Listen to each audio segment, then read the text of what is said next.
মম,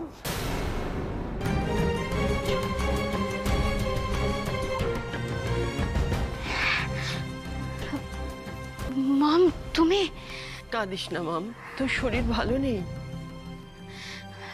না মম, আমার তেমন কিছুই হয়নি, আমি একদম ঠিক আছি। তাছাড়া তুমি, পাপা, মনি তো কেউ ভাত কাপড়ের দিন এলে না, তাহলে আজ কেন খামোখা হসপিটালে আসতে গেলে?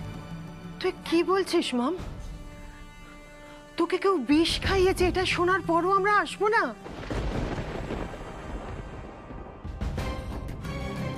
তার মানে মম আর পাপা সব সত্যিটা জেনে গেছে? কেন আসবে না? কিন্তু তাই বলে তোমরা সবাই মিলে নিখিল বাবুকে এভাবে দোষারোপ করবে? নিখিল কি তোকে কিছু বলেছে? হ্যাঁ বলেছে, বলেছেন তোমাদের কাছে আবার আমাকে ফিরিয়ে দেবে, আর ওই বাড়িতে আমাকে নিয়ে যাবেন না উনি। কেন মম, কেন তোমরা ওনাকে এভাবে কথা শোনাতে গেলে? উনি তো কিচ্ছু করেনি, উনি আমাকে ঠিক সময় মতো হসপিটালে নিয়ে এসেছিল। দেখো না, আমি তো একদম সুস্থ আছি, আমি হাঁটতে পারছি, কথা বলতে পারছি। তারপরেও কেন তোমরা ওনাকে দোষারোপ করলে এভাবে? আমি ওনার সঙ্গে একদম ঠিক ছিলাম। ঠিক ছিলিস? এটাকে ঠিক থাকা বলে মাম? আর যদি তোর কিছু হয়ে যেত, আমরা কি করে বাঁচতাম বলতো? তোকে ছাড়া যে আমরা বাঁচবো না মাম।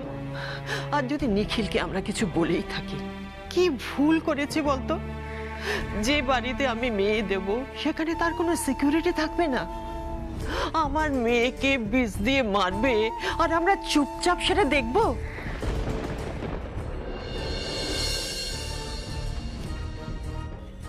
মম, মানুষের জীবন কতটা সিকিউর বলতে পারো? নিজের বাড়িতে থেকেও তো বিপদ হতেই পারে। এসব অবান্তর কথা আমি আর শুনবো না মাম। তোর বাবা কিন্তু ঠিকই বলেছিল যে এসব ঝামেলার মধ্যে আমাদের জড়াবার কোনো দরকার নেই। তখন আমি ওর কথা শুনিনি, কিন্তু এবার আমি শুনবো। মম, তুই জানিস না, তোর এই শরীর খারাপের কথা শুনে তোর বাবা কি অস্থির হয়ে পড়েছে। মানুষটাকে সকালবেলা থেকে আমি একটা প্রেশারের ওষুধ অব্দি খাওয়াতে পারিনি, এক ফোঁটা জল অব্দি মুখে দেয়নি সে।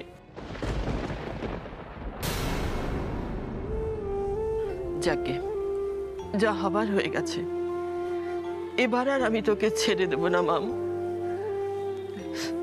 তোকে ছাড়া যে আমরা বাঁচবো না রে, তুই আমাদের প্রাণ মাম। তোকে ছাড়া আমাদের জীবন অন্ধকার, পুরো অন্ধকার।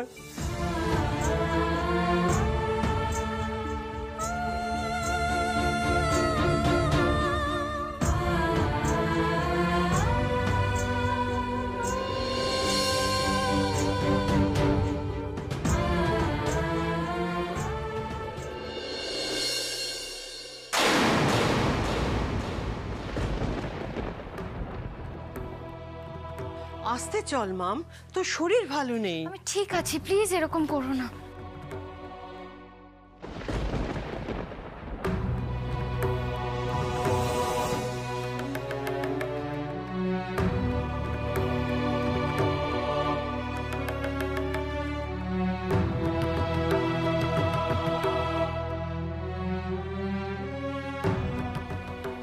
দেখেছেন তো মা, কি বলছেন আপনার ছেলে? কদিন হলো আমি আপনাদের বাড়িতে গেছি, এখনই আবার বলছে আবার আগের বাড়িতে ফিরে যেতে। ওনার নাকি আমাকে নিয়ে খুব ভয় করছে। আচ্ছা আপনি বলুন তো, আপনারা সবাই থাকতে কি আমার সত্যি কোনো ক্ষতি হতে পারে? আপনারা সবাই মিলে আমার রক্ষা করতে পারতেন না? এই কথাটা কিছুতেই আমি নিখিল বাবুকে বোঝাতে পারছি না, এক জেদ ধরেই বসে আছে। কিন্তু এই কথাটা তো সত্যি, আমরা এতজন মিলেও তোমাকে বিপদ থেকে রক্ষা করতে পারিনি, ব্যর্থ হয়েছি। তোমার মতন একটা ফুলের মতন নিষ্পাপ মেয়ে, তার যদি আরো কোনো ভয়ঙ্কর ক্ষতি হয়ে যেত তাহলে আমরা কি করতাম? শুধু অসহায়ের মতন তাকিয়ে দেখা ছাড়া আর কি করতে পারতাম বলো? আমি জানি না আইন আমাদের কোনো শাস্তি দিত কি দিত না, কিন্তু আমরা নিজেরা তো নিজেদের কোনোদিন ক্ষমা করতে পারতাম না। বুকে পাথর রেখেও বলছি, নিখিল যা সিদ্ধান্ত নিয়েছে তাই মেনে নাও মা।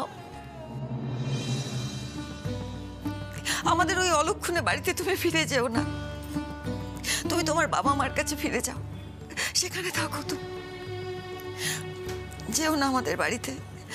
আমাদের সঙ্গে, আমার নিখিলের সঙ্গে যদি তুমি জুড়ে থাকো না, আমাদের জীবনের সঙ্গে যদি জুড়ে থাকো, তোমার জীবন যেও ক্রমশ অভিশপ্ত হয়ে উঠবে। এ আমি হতে দিতে পারি না। তো তুমি ফিরে যাও তোমার বাবা মার কাছে, তুমি ফিরে যাও। ও হ্যাঁ, আরেকটা কথা, তুমি কেন আমার নিখিলকে বিয়ে করে নিজের জীবনটা নষ্ট করলে এভাবে?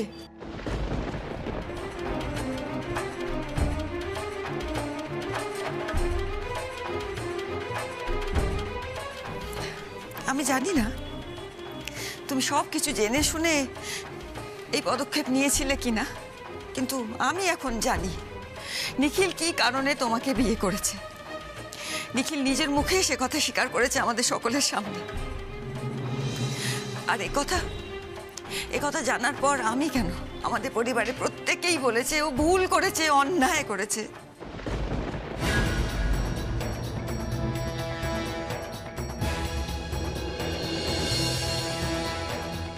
এ কথার মানে কি মম? নিখিল তোকে কি কারণে বিয়ে করেছিল?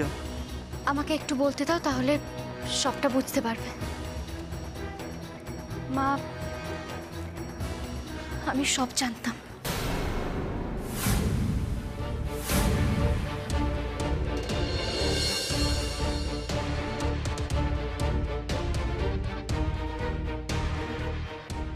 নিখিল বাবু আমার কাছ থেকে কিছুই লুকোননি, আর সবটা জেনে তারপরেই আমি এই বিয়েতে রাজি হয়েছিলাম। তাই আমি কোনোভাবেই নিখিল বাবুকে দোষারোপ করতে পারি না, কোনোভাবেই না। মা, তুমি সব জেনে শুনে আমার নিখিলকে বিয়ে করেছিলে? হ্যাঁ মা, আর সেই জন্যই তো বলছিলাম, যে উদ্দেশ্য পূরণের জন্য আমি আর নিখিল বাবু এই পথে পা দিয়েছিলাম, সেই উদ্দেশ্য সাধনের জন্য এই পথে হয়তো আমরা দুজন মিলে হাঁটলেই ভালো হতো। আমারই কপাল খারাপ, সেই জন্য হয়তো এটা হলো না।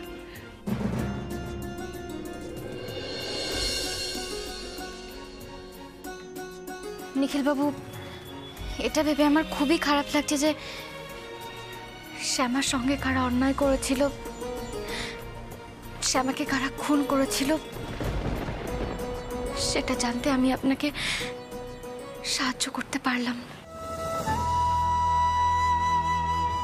তার আগেই আপনি ভেবে নিলেন এই কাজটা করতে আমি অক্ষম। প্লিজ মা, প্লিজ একদম এইভাবে কথা বলবেন না। আমি জীবনে অনেক মানুষ দেখেছি, কিন্তু আপনার মতো নিঃস্বার্থ মানুষ অনেক কম দেখেছি আমি। অন্যের সুখের জন্য খুব সহজে আপনি নিজের সুখ ইগনোর করতে পারেন। শ্যামার খুনিদের ধরার জন্য আপনি আমার যতটা হেল্প করেছেন সেটা কম নয়। And that's why I'm really thankful. And আমি আপনাকে খুব রেসপেক্টও করি। জানেন, সবাই বলে আমার মন খুব বড়, কিন্তু আপনার সামনে আমার নিজেকে খুব ছোট মনে হয়। আপনার মন অনেক বড়। নিজের স্বার্থের জন্য আমি আপনাকে বিয়ে করেছিলাম, কিন্তু আপনি কোনোদিনও নালিশ করেননি। কিন্তু আমি আর সেলফিশ হয়ে থাকতে পারছি না মা। আপনার জীবনে আমি আর রিস্ক নিতে পারবো না। Please try to understand.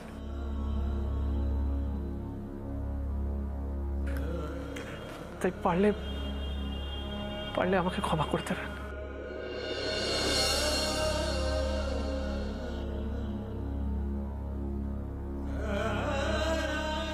R aunty পারলে প্লিজ আমাকে ক্ষমা করে দেবেন।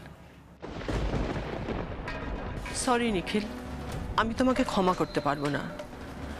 তুমি যে উদ্দেশ্য নিয়ে মামকে বিয়ে করেছিলে সেটা মা হয়ে আমি মেনে নিতে পারি না, তাই আমি তোমাকে ক্ষমা করতে পারবো না। আর যদি আমি তোমাকে ক্ষমা করেও দিই, আমার মেয়ের জীবনটা কিন্তু তাতে পাল্টে যাবে না। তুমি শ্যামার খুনিকে ধরার জন্য মামকে বিয়ে করেছিলে। এখন মামের কথা ভেবে তুমি যতই মামকে দূরে সরিয়ে দাও না কেন, তাতে কিন্তু আমাদেরই ক্ষতি হবে। আমাদেরই কিন্তু সকলের কাছে জবাবদিহি করতে হবে। প্লিজ, তুমি আবার কেন এসব কথা বলছো? কেন বলবো না মাম? নিখিল কি ভাবছে ও তোকে ছেড়ে দিয়ে খুব মহান হবে?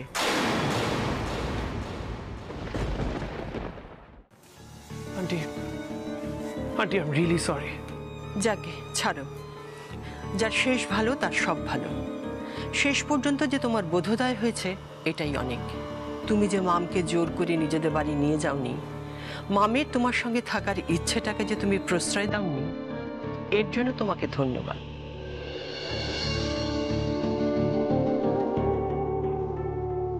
মাম চল।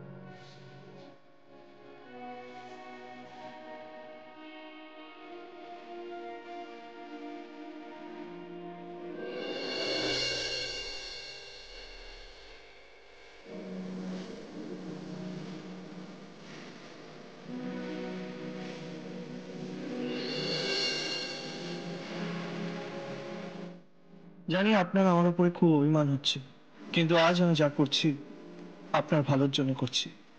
বন্ধু হিসেবে আপনার প্রাণের দাম আমার কাছে অনেক বেশি।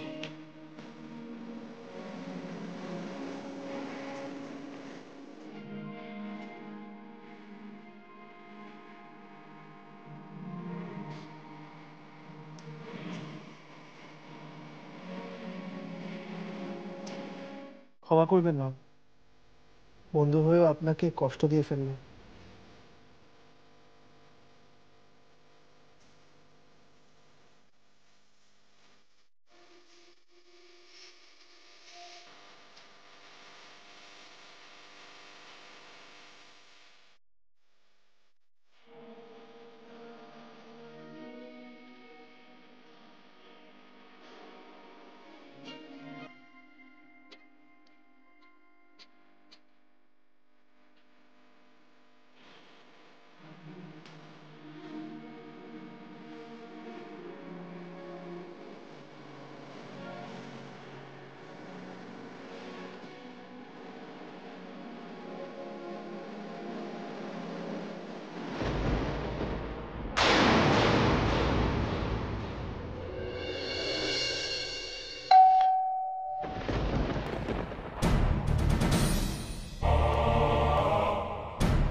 স্যার, আপনি এই সময়?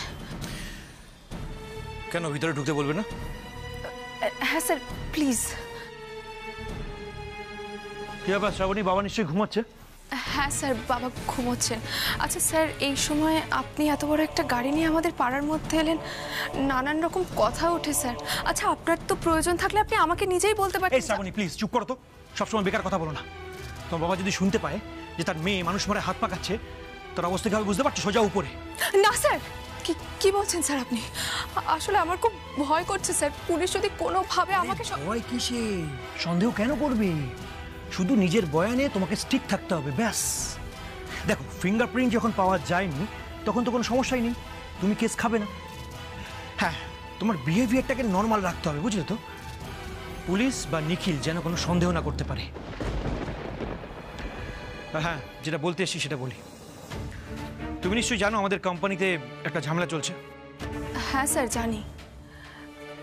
2 মাস হয়ে গেল এমপ্লয়িরা কোনো রকম মাইনে পায়নি, বেতনের অংশও কাটা যাচ্ছে। অফিসে শুধুমাত্র এই বিষয় নিয়ে আলোচনা করছে, সবাই ভীষণ বরিড। কি হবে না হবে কি স্যার? আবার হবে? সবার পুরো মাইনেটা কাটা যাবে।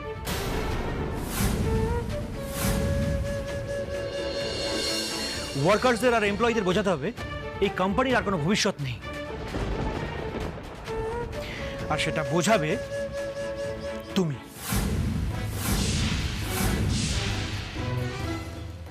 আমি? হ্যাঁ, তুমি।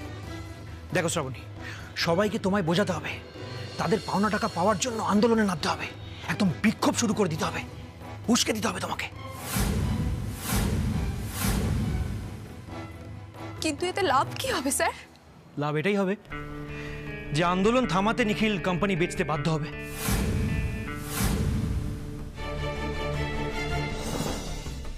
স্যার, এত দিনের একটা কোম্পানি আপনার কোম্পানি বিক্রির জন্য আপনি নিজেই ষড়যন্ত্র করবেন? এই প্লিজ শ্রাবণী, আমাকে জ্ঞান দিও না তো। দেখো, কোম্পানি কেনার জন্য আমার হাতে লোকও আছে। কোম্পানি বিক্রি হয়ে গেলে তোমাকে না হয় 10 লক্ষ টাকা দেবো আমরা, আর পুলিশের কাছে তোমার নামও বলা হবে না যে তুমি এর মধ্যে জড়িত। তোমাকে তেমন হলে একটা চাকরির ব্যবস্থা করে দেবো। আর চাকরি কেন বলছি, দিশার আমি তো কোম্পানি খুলছি, তোমাকে পার্সোনাল সেক্রেটারি হিসেবে রাখবো আমরা, শিওর। তবে যদি অবাধ্য হয়েছ, একটা বেগরবাই করেছো, টাকা তো পাবেই না। আর না না না না স্যার, না, আপনি যা বলবেন আমি সবকিছু করতে রাজি আছি। আমি আমার বাবার জন্য সবটা করতে পারি স্যার, সবটা। Good, very good. টাকাটা ধরো, ধরো। হুটহাট বাইরে বেরোনোর দরকার নেই। সিভিল ড্রেসে পুলিশ তোমাকে ফলো করতে পারে। মামকে বিষ খাওয়ানোর কেসে যেন তোমাকে পুলিশ ফাঁসাতে না পারে, কথাটা যেন মনে থাকে।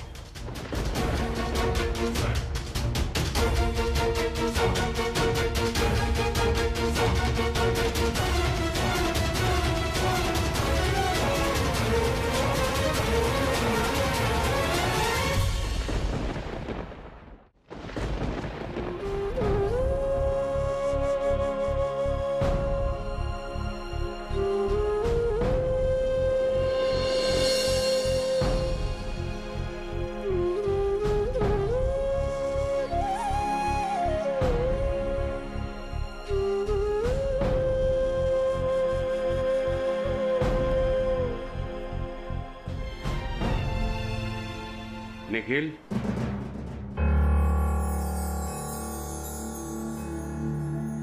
বাবা, তুমি ওখানে দাঁড়িয়ে আছো কেন? ভেতরে এসো। বাবা কিছু বলবে? দেখ নিখিল, আমি জানি তোর মনটা ভালো নেই। মামকে নিয়ে তুই অনেক রকম পরিকল্পনা করেছিলি, হয়তো সেসব মিটে টিটে যাওয়ার পরে তোদের সম্পর্কটা একটা অন্য মাত্রা পেত, ভবিষ্যতে হয়তো ভালো থাকতিস, কিন্তু সেটা তো হলো না। মেয়েটাকে তুই বাপের বাড়িতে পাঠিয়ে দিলি। দেখ, সব মিলিয়ে কেমন একটা ঘোট পাকিয়ে গেল। এসব আর ভালো লাগছে না রে, একদম ভালো লাগছে না। এই বয়সে এত অশান্তি। বাবা, তুমি কি চাইছো আমাকে বলো। কি করলে তোমার ভালো লাগবে প্লিজ বলো বাবা। দেখ নিখিল, আমি এই দম বন্ধ করা পরিস্থিতিটা থেকে বেরোতে চাইছি। সম্পূর্ণ না হলেও আমি চাইছি এই বাড়িটা আবার আগের মতো হয়ে উঠুক। তোর মনে আছে নিখিল, সকালবেলায় উঠেই তোর পিসেমশাই রেডিও বাজিয়ে দিত, আর সেই নিয়ে তোর পিসিমা কি চিৎকার চেঁচামেচি করতো, আমরা সবাই হাসাহাসি করতাম। সবাই মিলে একসঙ্গে ব্রেকফাস্ট, কত হাসি, কত কথা। সেসব দিন কোথায় চলে গেল রে।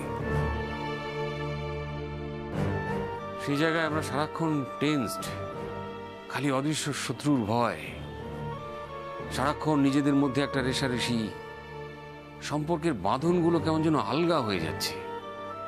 কেন রে নিখিল, কি দোষ করেছি আমরা বল, যে আমরা একটুও শান্তিতে, একটুও ভালো থাকতে পারছি না? ভালো লাগছে না রে, একদম ভালো লাগছে না নিখিল। জীবনের ছন্দটাই যেন হারিয়ে গেছে। এভাবে জীবন চলতে পারে না, আবার স্বাভাবিক ছন্দে ফিরতে হবে আমাদের। বাবা, বাবা বলছিলাম তুমি কি বলতে চাইছো স্পষ্ট করে বলো, মন খুলে বলো, আই ওয়ন্ট মাইন্ড। তো এবার জেদ ছাড় নিখিল, আমরা আর শ্যামার হত্যাকারীকে খুঁজে বেড়াবো না, অনেক হয়েছে।